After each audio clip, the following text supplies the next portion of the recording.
Hi. Um, it is Thursday, so Monday, Tuesday, Wednesday, Thursday. So it's 4 days since surgery. Um, Hence, I'm not even bothering with my hair, my outfit. You get my cozy robe. That's it. Um, I wanted to talk about stuff while they're fresh, and I'm not going to have notes, so I might have follow ups and stuff like that. But it's kind of the ugly truth of what happened with my surgery. So, first and foremost, spoiler warning, everything, I'm safe. Basically, don't worry about it. I'm going to be fine. There were um, some, I don't want to call them complications, but there were some things that YouTube did not prep me for. So, in the same way, if you're watching this and you're like taking notes about what it's like, I need my heating pad. Oh, um, just keep in mind, internet only has so much for you. Your doctors only have so much for you. So I have one photo. Well, I have two photos. One my mom took. She came with me, and she was way better than I thought. I thought that it was going to be, she was going to be annoying or whatever, but it was wonderful. I'll get there. So she took a picture of me, and I was like doing a cute little, pose or whatever. And that's it. And one I took a miserable night in the hospital. So there's that. So what had happened? So before the surgery, everyone was just really nice. So I appreciated that. And what happened is I thought my mom was going to be with me like up until the time. But what they did is I got changed and all that stuff, did the, I'm assuming, pregnancy test, the P test. And then they're like, well, here's where you can meet her when she's done with the surgery. And I was like, oh, I guess I am immediately going to surgery. That was not the case. So I'm on my bed thing, and then the bed mover person comes and they usher me away. And I go to this other waiting room. I don't know why I had to go there first, but this other waiting room. And then from that waiting room, where I was by myself, I went into the operating room. So let's talk about the ride over. So when I was in the gurney or whatever coming over, I was sitting up like this because usually you see people on gurneys, they're lying down. I was sitting straight up. I was like Baby Yoda. I was just like, ooh. It was a whole thing, and it's like people were like thought I was driving myself because they couldn't see the guy behind me. It would just helped with my anxiety. I didn't want to lay down, so I get to the place. Drama ensues. So I get there, and listen, I have tiny little baby veins. I've told you before. Turns out they're also deep. So there's all sorts of ways your veins can be wrong. Mine are all wrong. I mean, they get the blood to where they're supposed to go. But if anybody wants anything else to do with my veins, it's a thing. So I was like, can I please get some warm, things for my arms because that helps bring up the veins or whatever. And I told them the thing I am the most nervous of is getting an IV because I don't like needles and da da da da da. And it was a whole thing, right? So the guy comes, the anesthesiologist is the one that started the IV, like butter. It was nothing. And I was making noise because that's what I was doing. And I was like, listen, I'm not going to move, but I am going to make noise. You have been warned. People never believe me when I say that. Like when I'm getting blood taken or getting a thing, I was like, I'm not going to move, but I will be making noise. That's like to compensate for standing still. So there was some effing and jeffing, and then I said sorry. And this lady comes in, and this happens a lot to me too. Y'all, I am. Somebody gets curious and they come in, they're like, oh, I was just making sure everything's okay. Unless you're going to be helpful, I don't need your 2 cents, ma'am. I don't, they asked what I do, and I told them, what I do and that I'm a performer. And they're like, oh, that makes sense. Ha ha ha ha. I'm not here for play. So anyhow, eventually, so the line gets in, and then, a little bit later, it wasn't there for too long, I don't think. I don't know. Maybe my mom could tell me, oh, wait, she wasn't there. So anyhow, we eventually go into the OR, and it was weird. It is so, okay. If you've had surgery or you're in the medical field, then this will not surprise you. But this place looks like how like on TV they have like on those different spy shows and CIA FBI shows, they have just rows of monitors and you can see all this stuff happening. It was just like wall to wall computers on one side of the of screens on one side of the thing, And it was so white and bright. And I know it's like, well, that's how it's supposed to be, but it looked really different than what I've experienced when I got knee surgery and when from TV. It's just, I don't know, it just looks very different. It's almost like an arcade, and you're the game, I guess. So then they're like, we're going to give you something to help with blood clots. It's just a tiny little needle. You barely feel it. I was like, hmm. So anyhow, you gave it to me. It wasn't that big a deal. And, they were very nice. She's like, I could do it in your shoulder. I can do it in your arm. I can do it on your thigh. I was like, well, what do you think is best? She's like, well, when I had it, I did it on my thigh. And so, like, they were all just so sweet. And the anesthesiologist could not have been sweeter and nicer. So that's where, okay, YouTube so far, okay, we're doing okay with what it's like to go into surgery. After surgery, that's where S got real. So I wake up, I'm assuming it's like being born. I wake up discombobulated and like, for me, it felt like I was yelling, I'm gonna hurl, I'm gonna hurl. Or I don't say that, so I probably said, I'm gonna vomit, I'm gonna vomit. And they're like, you're fine, da da da da da. And it's like, whoever was there, I did not need her attitude. I just got 80% of my stomach chopped out and pulled out through a hole in my body. Is it okay with you if I'm a little upset? Calm down. You calm down. I don't need to calm down. And then I don't know what happened. And then I'm in my hospital room and my mom is there. And again, things the internet don't prepare you for. So some of this stuff is going to be real gross, y'all. I'm just letting you know. So one of the first things they do is they got me into the bed and they had to take some specimens or swabs. One back door and one my nostril. Two different ones, two different swabs. Don't be gross. And so I'm glad that they got that out of the way immediately while I was kind of discombobulated, because that might have been for the best. So that's gross thing number one. And then I was in so much pain. When it was happening, I was like, I don't know that this was worth it. Like, this is more pain. Like, I don't think that people really emphasize how much it hurt. It was terrible. The pain was terrible. And I kept throwing up, and it was, you know what? I'm not gonna explain what it looked like when I threw up, but it wasn't normal. And for my whole stay in the hospital, except for the last day, which is why they let me go home, I kept bringing up this stuff, okay, this abnormal looking stuff, and then finally yesterday is when everything worked out, and I stopped bringing things up and I could keep down water. And it was bad, y'all. It was bad. And also I was having blood pressure issues. So in the middle of the night, like 5 or 6 times in the middle of the night, they had to check my blood pressure because it was wicked high. And I think part of it is because I kept throwing up so much, so often, and they kept giving me anti-nausea things, and like they would give me pills to take. But then I would throw them up, so then I wasn't getting the pain help that I needed because I was throwing up the pain meds. So they started giving me things just through the IV to help with nausea, and then eventually things like mellowed out. But for a while, I wasn't getting the type of, med help that I wanted because I was given it orally. Now, as you can see so far from what I'm saying, obviously, this was a tough time. Now, I have my surgeon, who is awesome. Then I guess they have the on-call doctor, or the on-call piece of, as I like to call him.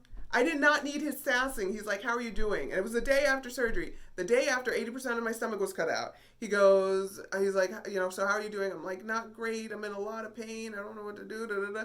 Well, you just had surgery, so you're going to have a certain amount. Listen, I didn't show up on your doorstep telling you my sob story. You're asking me, a patient in a hospital. F. He gets an F. He gets an F. The amber grade for that douchebag doctor who wasn't my surgeon. He gets an F. Anyway, so that was a day of pain. So Monday was the surgery. Very traumatic. Blood pressure all night. The next day starts off with this douchebag, and but the staff, other than him, were amazing. Not without some flaws. So they have nurses, they have doctors, and they have a bunch of other people who do stuff. One, oh man, I don't know what they're called. I don't know if they're called nurses assistants or something like that. But anyhow, they're the people who draw blood, but it's not just a phlebotomist. A phlebotomist is a person who draws blood, like when you go to the doctor. That's their job. But these are people who do other things, including taking blood. You mean these two attempts at taking blood? It did not turn out well for me the first couple times. And I warned them. I always warn people. I'm like, listen, I have little baby veins. It's a thing. And so the first lady tried, and I was like, I hate it when people go in and then poke around.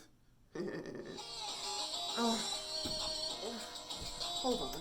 Sorry, that was actually the doctor's office. I had a question about meds and timing, so I'm gonna have to cut off again if they call back with my answer. So anyhow, look at my hair. And I'm in a different angle than before because I hit the camera. Y'all, it's been hard. So anyhow, I warn people that, I'm a hard prick. Wait, no, that doesn't sound right. To get blood from me is a problem. So anyhow, I warned them. I was like, yeah, don't stick around in there. And so she went in and got nothing. So she took it out. And then the new person came and I told her the same thing. She goes in, pokes around a little, and takes it out. And I go, so then a third person comes. And I was like, listen, can I have a nurse do it? I've had a bad time with this in the past. And so my nurse was like, you don't want me to do it. There's apparently, okay, here's how some places work. So there are IV nurses. They are specially, that's their specialty, is doing IVs. But other nurses, that is not their ministry, basically. And so these assistants and stuff, they do the stuff like blood draws. So I was like, listen, I can't keep getting probed like this, so I don't know what to do. And she's like, we need to get Kathy. And so Kathy has been around for over 20 years doing this nurse assistant job. And let me tell you, she went boop, boop, boop, boop with her finger and then boop and got all the blood. She got all the blood. Not all of it because I'm still alive, but she just boop, boop, boop, boop. Thank you, Kathy. Thank you. Thank you to my nurse who recommended her because I was just done. Y'all, I can't be experimented on anymore. I'm not going to take one for the team. Just whatever. So anyway, so they eventually got my blood, and so that was, another misadventure. Internet doesn't prepare you for, and just in a lot of pain. And can I complain about my neighbors for a second? Great. So first of all, I didn't get a solo room, but I guess that's rare some places. And the lady next to me kept the TV on 24 hours a day. She was there before I got there, and she was there after I left. And the whole time she had her TV on. Now, the thing about that is, one, you have the volume, which, I can work through. I'm not a light sleeper. But then there's the light. The constant flickering that you hear and see, rather. So that was a thing. That was a thing that I did not need. That I did not need that in my life. I couldn't get comfortable in any position, and I didn't watch TV, I didn't watch, I brought my tablet, I didn't watch Netflix or anything, I wasn't listening to podcasts. If you do not know me, you know that if I did not run to a podcast to help keep me calm, that says something, okay?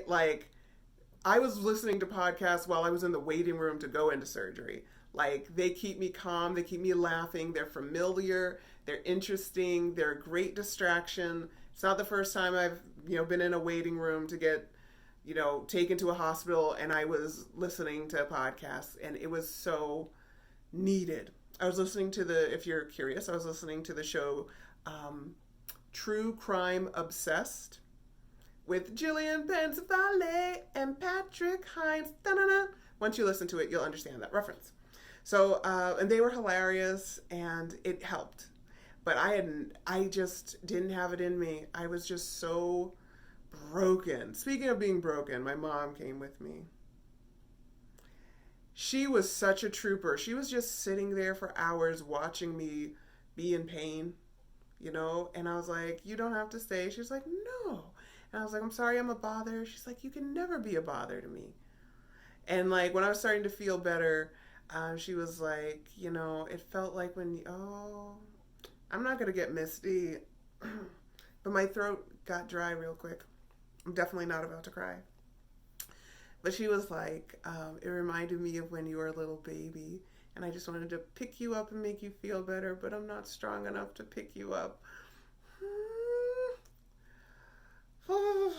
So it was good. She was really good, and she played her role well. She didn't freak me out. She didn't make me feel guilty. That's them again. That's that. They called me and gave me a BS answer. It's a question about medication, and they sent me to a pharmacist. And I know what you're thinking. That's what pharmacists do. But they were the original prescribers, so wouldn't you know? It wasn't about interactions, it's about what I can take at the same time. We're not doing this. So anyhow, I was talking about a beautiful story about my mom, and she was doing Uber. She was doing 20 minutes Ubers this whole time, because it's in a inconveniently located location. So it's not like we could just go there and park. We could, but it would be anyhow. So I never felt like a bother. I never felt bad. And again, I was not being chatty. I was not like, shooting the S with her. I was just lying there, uncomfortable and vomiting. That's what company I was. So there's that. But yeah, it was a tough row to hoe for me. And I, ended up being fine. My last day there, I was in, because, it's scary because they're always like, oh, people are usually out the next day. And then when you're not out the next day, you're like, wait a minute, I'm a statistic. So, yeah, I had to stay 2 nights. And, but a part of me was like really relieved. I know that sounds ridiculous, but I kept throwing up. I couldn't keep anything down, and I thought they were going to send me home like that and just like, oh, you'll get better on your own.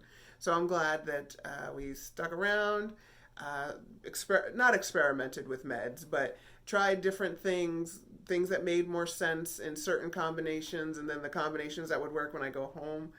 And so I eventually kept down little sips of water, and they sent me on my merry way, and here I am. And I've been drinking my shake all day. I've been drinking my water all day, sips at a time. I can tell you already, I'm sick of this GD protein shakes. I am more than over them. I really, really am. Anyway, yeah, that's been me.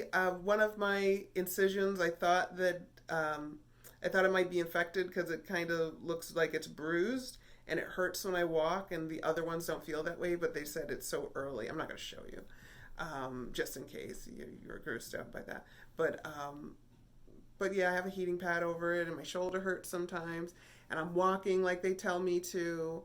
I'm a good patient. And there are times where I'm like, I got this. I don't know who they are. I think if they can tell me. No, I listen. I read my instructions and I do what I'm told. That's how this works. Literally, it's how it actually works. Is when you defer to people who know better.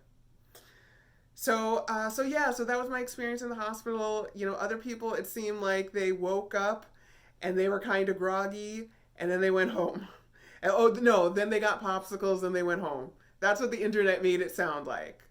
Is that it was this easy peasy process, not gut wrenching pain and just miserablicity. You know what I mean? I can't even think about how much better, like the blood pressure thing. It's like I came here because I'm trying to get off of blood pressure meds. And then this malarkey, but I'm going to go to my primary doctor next week to check on that. And it's just like, So, but it's early. It's early days. I'm taking things easy. The only reason I'm doing this video is because I'm okay with it looking crappy, and I think you'll probably be okay with me having it be crappy because you probably like me. I didn't even say the name of the show. This is, what is my name? No, not a stage name. What's my real name? Amber. Amber, and this is, I've had so many podcasts and so many things, I don't even remember. What is this? It has to do with health. Healthy Geeky Amber. Just so you know, I was not joking just now. I really had to go through my database and remember which project this is. Y'all already know. Some of y'all already know. So hopefully I'll get back to the swing of things. But right now, I am not even thinking. Like I said, I'm going to do some certifications and stuff. I want to get into IT. I don't remember if I mentioned that before, but I want to get into IT. So I'm going to do some certs. I'm not starting studying for that. I watch Black Lightning live. I'm going to start doing that on YouTube. I'm not going to commit to when I'm going to start with that again because, y'all, this is not what I had thought. So my recovery is more intense than I thought it would be. And I'm still scared of things. I'm scared of a hernia. Like, I'm not lifting like they say not to, but I lifted this tripod. How much was that weigh? So just be patient with me. Send well wishes. And I don't know how to sign off. So goodbye.